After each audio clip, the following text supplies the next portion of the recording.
আজ একটু শেষের কবিতা থেকে পাঠ করি। অমিত রায় ব্যারিস্টার।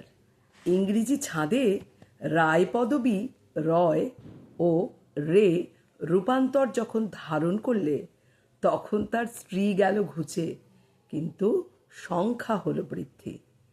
এই কারণে নামের অসামান্যতা কামনা করে অমিত এমন একটি বানান বানালে যাতে ইংরেজ বন্ধু ও বন্ধুনীদের মুখে তার উচ্চারণ দাঁড়িয়ে গেল অমিত রায়।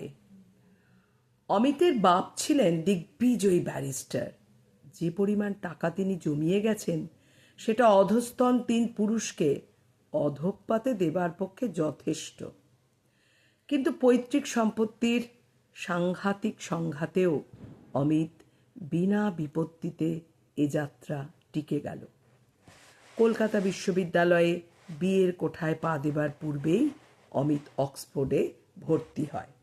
সেখানে পরীক্ষা দিতে দিতে এবং না দিতে দিতে ওর 7 বছর গেল কেটে।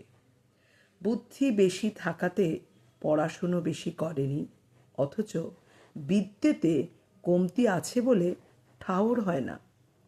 ওর বাপ ওর কাছে থেকে অসাধারণ কিছু প্রত্যাশাও করেননি। তাঁর ইচ্ছে ছিল তার একমাত্র ছেলের মনে অক্সফোর্ডের রং এমন পাকা করে ধরে যাতে দেশে এসেও ধোপ সয়। অমিতকে আমি বেশ পছন্দ করি, খাসা ছেলে।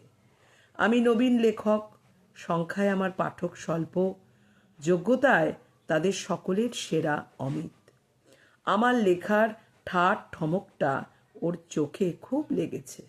ওর বিশ্বাস আমাদের দেশে সাহিত্য বাজারে যাদের নাম আছে তাদের স্টাইল নেই। জীব সৃষ্টিতে উট জন্তুটা যেমন, এই লেখকদের রচনাও তেমনি ঘাড়ে গর্দানে সামনে পিছনে পিঠে পেটে বেখাপ। চালটা ঢিলে নড়বড়ে, বাংলা সাহিত্যের মতো ন্যাড়া ফ্যাকাশে মরুভূমিতেই তার চলন। সমালোচকদের কাছে সময় থাকতে বলে রাখা ভালো, মতটা আমার নয়। অমিত বলে ফ্যাশনটা হলো মুখোশ, স্টাইলটা হলো মুখশ্রী। ওর মতে যারা সাহিত্যের ওমরাও দলের, যারা নিজের মন রেখে চলে, স্টাইল তাদেরই। আর যারা আমলা দলের, 10-এর মন রাখা যাদের ব্যবসা, ফ্যাশন তাদেরই।